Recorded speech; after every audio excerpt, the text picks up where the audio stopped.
Good morning everyone, welcome back to BBVN online classes. आज हम class 12th में laws of refraction को prove करेंगे ऑन द बेसिस ऑफ हाइगेन wave theory. तो इसके लिए मैंने एक फिगर ड्रॉ कर रखा है। इस फिगर में दिख रहा है कि जो एक्स वाई है ये एक है प्लेन ऑफ रिफ्रैक्शन या इंटरफेस, दो मीडियम को अलग करने वाली बाउंड्री, जिसको अपन क्या कहेंगे बेटा, इंटरफेस या प्लेन ऑफ रिफ्रैक्शन। इस प्लेन ऑफ रिफ्रैक्शन पे एक प्लेन वेव फ्रंट इंसिडेंट हो रहा है। जो ए बी है ये क्या है, एक बेटा प्लेन वेव फ्रंट जो इस इंटरफेस पे इंसिडेंट हो रहा है। ठीक है, एक चीज और, जो ये इंटरफेस है और ये जो प्लेन वेव फ्रंट है, दोनों ब्लैक बोर्ड के प्लेन के परपेंडिकुलर है। दोनों ब्लैक बोर्ड के प्लेन के क्या है, परपेंडिकुलर। प्लेन वेव फ्रंट तो कैसे आ रहा है, ऐसे ऐसे इंसिडेंट हो रहा है, और जो इंटरफेस है ये इंटरफेस ऐसा है। ठीक है, तो ये बोर्ड के प्लेन के क्या है, परपेंडिकुलर है। ठीक है, अब देखो यहां पे मैंने मीडियम एज्यूम किया है, रेयर मीडियम। इधर जो मीडियम मैंने लिया है वो है डेंसर मीडियम। इस मीडियम में लाइट की जो स्पीड है वो क्या लिया मैंने, v1, और इसमें जो लाइट की स्पीड है वो क्या है, v2। और अपन कह सकते हैं कि जो v1 है वो है ग्रेटर देन v2, कह सकते हैं, ये ऑब्वियस है क्योंकि रेयर मीडियम में लाइट की स्पीड बेटा ज्यादा होती है किससे, डेंसर मीडियम से। तो अपन लिख सकते हैं कि v1 is greater than v2। तो ये जो रेयर मीडियम है इसका कुछ ना कुछ रिफ्रैक्टिव इंडेक्स भी होगा। तो मैंने रिफ्रैक्टिव इंडेक्स क्या लिया, μ1, और μ1 को अपन क्या लिख सकते हैं, c/v1। यहां का रिफ्रैक्टिव इंडेक्स मैं ले रहा हूं μ2, और इसको क्या लिख सकते हैं, c/v2 लिख सकते हैं। c क्या है बेटा, वैक्यूम में लाइट की स्पीड। ठीक है, अब किसी इंस्टेंट टाइम पर ये जो वेव फ्रंट है, प्लेन वेव फ्रंट इंटरफेस पे इंसिडेंट हो रहा है, उस टाइम को मैंने रिगार्ड कर लिया t = 0। t = 0 टाइम पर ये wave front interface X Y पे क्या हो रहा है, इंसिडेंट हो रहा है। ठीक है, तो इस टाइम पर वेव फ्रंट का ये पॉइंट इंटरफेस पे होगा और ये पॉइंट कहां होगा, मीडियम के अंदर। ठीक है, मीडियम के अंदर। एक चीज और, जो ये प्लेन वेव फ्रंट है इसके परपेंडिकुलर मैंने क्या लिए, रेज लिए। ये आप जानते हो, मैंने बता दिया कि जो वेव फ्रंट है इसके परपेंडिकुलर अपने को क्या लेनी है, रेज, है ना। वेव फ्रंट और रेज के बीच में एक एंगल कितना बनता है, 90 डिग्री। तो ये रेज, और यहां पर अगर मैं नॉर्मल ड्रॉ करूं तो मेरे को एंगल ऑफ इंसिडेंस मिल जाएगा ना बेटा। इंसिडेंट रे और नॉर्मल के बीच में जो बनता है वो बनता है क्या, एंगल ऑफ इंसिडेंस। ठीक है, अब किसी इंस्टेंट टाइम t = 0 पर ये वेव फ्रंट इंटरफेस पे इंसिडेंट हो रहा है। तो इस वेव फ्रंट का ये पॉइंट जब इंटरफेस में होगा इस टाइम पर, तो ये पॉइंट कहां पे होगा, मीडियम के अंदर।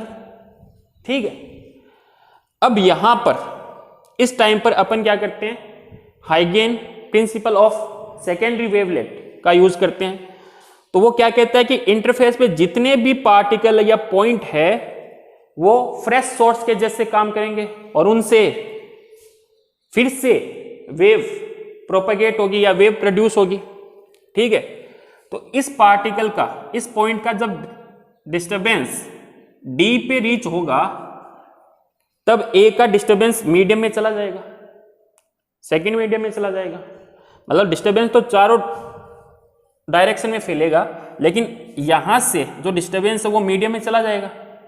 जिस टाइम b का डिस्टरबेंस कहां पहुंचेगा, d पर, d पे रीच होगा। ठीक है, तो बेटा b का डिस्टरबेंस जब d पे रीच होगा, इसको यहां से यहां तक जाने में कुछ टाइम लगेगा। उस टाइम को मैंने क्या रिगार्ड कर लिया, t। ठीक है, तो t टाइम में, और उस डिस्टरबेंस की जो स्पीड है वो कितनी है, v1। तो v1 स्पीड और t टाइम में ये डिस्टरबेंस d पे पहुंचेगा तो कितना डिस्टेंस कवर करेगा, v1t डिस्टेंस। तो अपन क्या करें, इसको सेंटर लेकर v1t का एक आर्क ड्रॉ करते हैं। यहां पे क्या करते हैं, एक आर्क ड्रॉ करते हैं। वैसे तो एक स्पेयर बनाना है, हाइगेन ने ही तो बोला है कि किसी t टाइम बाद में अपने को क्या एक न्यू वेव फ्रंट चाहिए। तो अपन क्या करें, जो भी पार्टिकल है इस वेव फ्रंट पे उससे स्पेयर बनाए, और स्पेयर पे जो कॉमन टेंजेंट प्लेन है फॉरवर्ड डायरेक्शन में, वही अपने को t टाइम बाद में न्यू वेव फ्रंट की लोकेशन बताएगा। तो मैं क्या कर रहा हूं, न्यू वेव फ्रंट बना रहा हूं कितने टाइम में, t टाइम बाद में। तो मैं इस पॉइंट से 2 पॉइंट ले रहा हूं, एक पॉइंट ये और एक पॉइंट ये। तो इसके लिए मैंने क्या बनाया, एक स्पेयर बनाया, स्पेयर नहीं बना के स्पेयर का एक पार्ट बनाया आर्क, ठीक है। तो यहां से जो डिस्टर्बेंस t टाइम में d पर रीच होगा, तो उतने ही टाइम में यहां का जो डिस्टर्बेंस है वो मीडियम में चला जाएगा, सही है। मीडियम में जाएगा तो कितना डिस्टेंस कवर करेगा, तो t टाइम तो सेम ही होगा, लेकिन यहां पे इस मीडियम में जो स्पीड है वो कितनी है, v2। तो कितना डिस्टेंस कवर करेगा, यहां से जो डिस्टर्बेंस निकलेगा v2t, कितना डिस्टेंस कवर करेगा, v2t। अब एक चीज और, एक तो है डिस्टेंस v1t, एक है v1t, एक डिस्टेंस है बेटा v2t। दोनों में से कौन सी डिस्टेंस बड़ी है, v1t ना। क्यों, क्योंकि मीडियम कैसा है, रेयर मीडियम, और v1 की वैल्यू ज्यादा है v2 से, तो ये डिस्टेंस बड़ी होगी और ये डिस्टेंस छोटी होगी। तो अपने को क्या करना है, ये इसको सेंट्रल लेकर v2t रेडियस का एक आर्क ड्रॉ करना है, ठीक है। ये मैंने एक आर्क ड्रॉ कर दिया।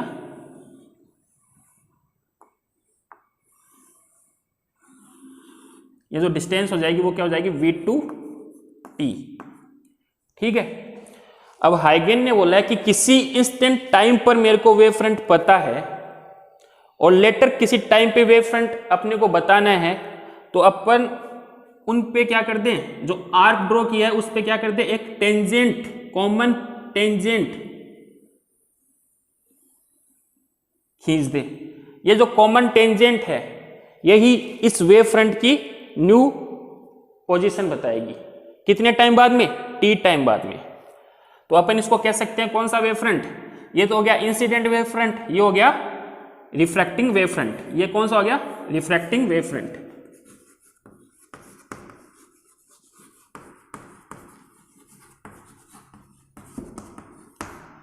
ठीक है।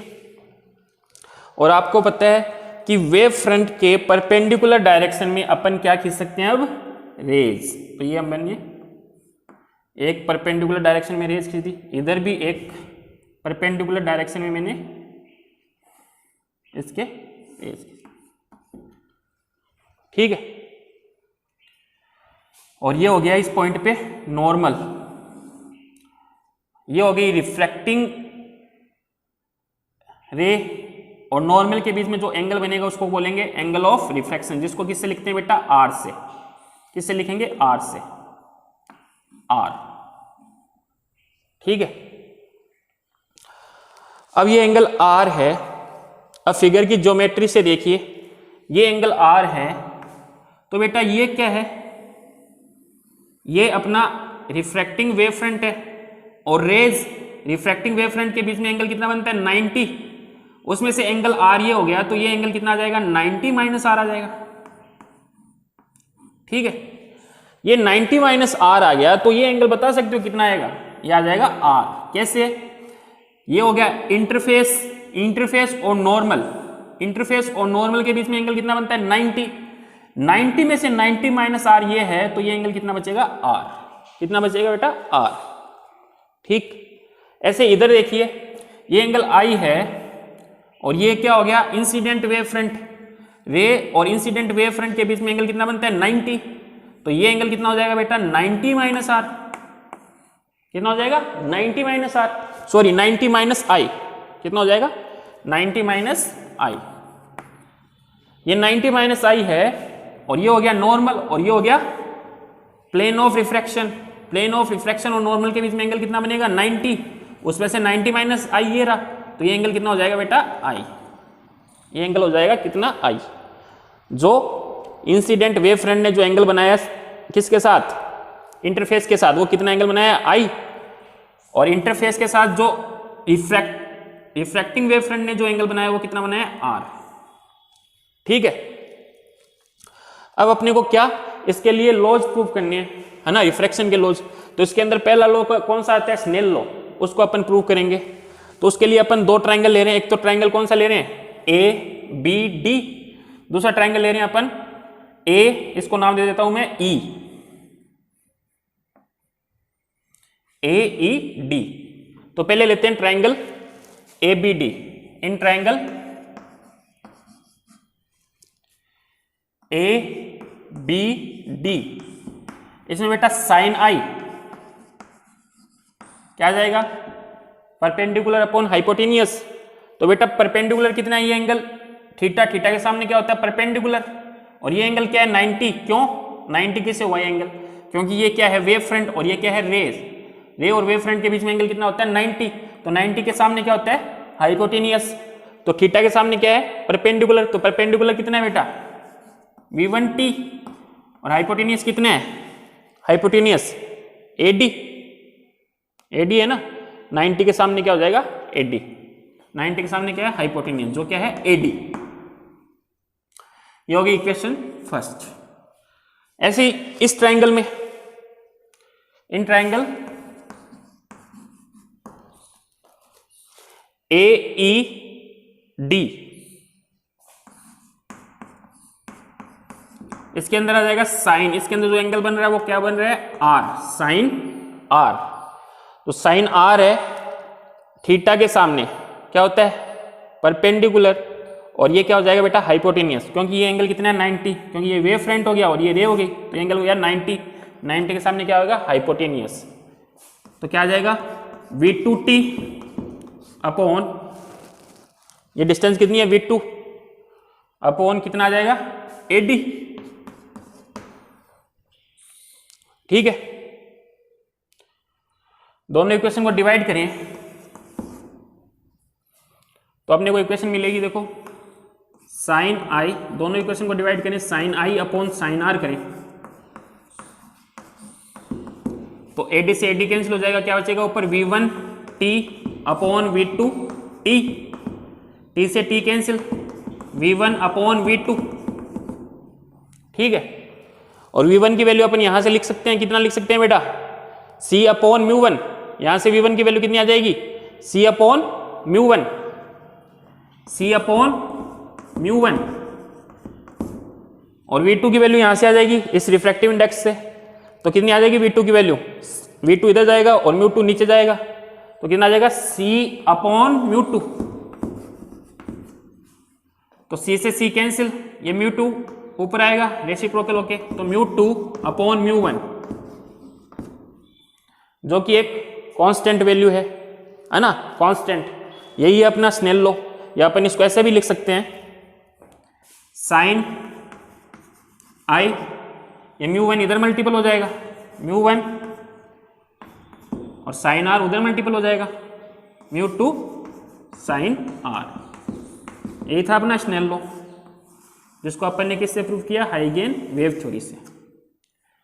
या अपन यहां तक भी छोड़ दें तो अपना सही होगा, क्योंकि ये जो वैल्यू है वो क्या है कांस्टेंट वैल्यू है। अपन इसको ऐसे भी लिख सकते हैं रिफ्रैक्टिव इंडेक्स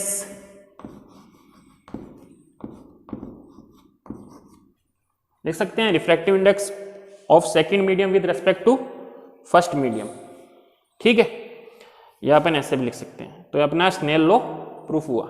ठीक है, और जो सेकंड लॉ था इसका वो क्या था कि जो इंसिडेंट रे है, रिफ्रैक्टेड रे है और नॉर्मल, तीनों एक ही प्लेन में लाई करते हैं, वो अपन प्रूव करते हैं। जैसा अपन ने रिफ्लेक्शन में प्रूव किया था वैसे ही अपने को इसके अंदर प्रूव करना है। तो सेकंड जो लॉ है वो अपन प्रूव करते हैं। तो आपको पता है इसके अंदर तीन प्लेन है, एक तो कौन सा प्लेन है एक्स वाई, जिसको अपन बोलेंगे इंटरफेस, एक है प्लेन वेव फ्रंट है ना, कौन सा incident wave front A B, और एक है refracting wave front E D. एक तो कौन सा वेव फ्रंट है ए बी, एक है अपने पास ई डी, एक है एक्स वाई। ये तो कौन सा हो गया ये बेटा इंसिडेंट वेव फ्रंट हो गया, ये हो गया रिफ्रैक्टिंग वेव फ्रंट और ये हो गया इंटरफेस। तीनों क्या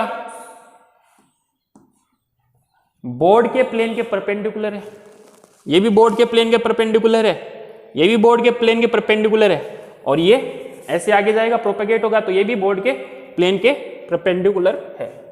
ठीक है, तो ए भी परपेंडिकुलर है किसके, प्लेन ऑफ बोर्ड, ऐसे ईडी भी परपेंडिकुलर है प्लेन ऑफ बोर्ड, और एक्स वाई भी क्या है परपेंडिकुलर है किसके, प्लेन ऑफ बोर्ड, और आपके लिए क्या हो जाएगा प्लेन ऑफ बुक, बुक हो जाएगा आपके लिए। ठीक है, अब इस वेव फ्रंट जो ए बी है इसके परपेंडिकुलर क्या है, रेज। ठीक है, तो ये इक्वेशन हो गई फर्स्ट, इसको इक्वेशन ए स्टार मान लो इन तीनों को, क्योंकि इक्वेशन फर्स्ट अपन यहां दे चुके, इसको मान लिया ए स्टार। ठीक है, अब बेटा ए बी के परपेंडिकुलर क्या है, रे पी ए। ए बी के परपेंडिकुलर कौन सी रे है, पी ए, ये जानते हैं अपन, क्योंकि ये वेव फ्रंट और वेव फ्रंट के परपेंडिकुलर क्या रहती है, रेज रहती है। तो ए बी के परपेंडिकुलर क्या है, पी ए या क्यू बी, कुछ भी लिख सकते हो। और जो ई डी है इसके परपेंडिकुलर कौन सी रे है, रिफ्रैक्टेड रे, जिसका नाम क्या है ए ई, क्या नाम है ए ई। ठीक है, तो ई डी के परपेंडिकुलर क्या हो गई, ए ई, और एक्स वाई के परपेंडिकुलर क्या है, नॉर्मल एन एन डैश, क्या है normal N N dash. X Y के परपेंडिकुलर क्या हो गई, नॉर्मल एन एन डैश। इनको मैंने मान ली इक्वेशन बी स्टार। ठीक है, अब देखो एक तो इस इक्वेशन से देखो, एक इस इक्वेशन से देखो, जो ए बी ई डी और एक्स वाई है वो प्लेन ऑफ बोर्ड के परपेंडिकुलर है, और इनके परपेंडिकुलर क्या है, पी ए ए ई और N N dash. P A क्या है इंसिडेंट रे, ए ई क्या है रिफ्रैक्टेड रे, और एन एन क्या है नॉर्मल, जो कि क्या है इनके परपेंडिकुलर। तो अपन कह सकते हैं जो पी ए ए ई और एन एन डैश है वो प्लेन ऑफ बोर्ड के अंदर होगा। सही है, क्योंकि प्लेन ऑफ बोर्ड के परपेंडिकुलर ये है और इनके परपेंडिकुलर क्या है, ये है, तो अपन कह सकते हैं ये प्लेन ऑफ बोर्ड के अंदर होगा, और यही अपना क्या है सेकंड लॉ है। तो ये अपना जो लॉ ऑफ रिफ्रैक्शन है इसको अपन ने हाइगेन वेव थ्योरी से प्रूव कर दिया।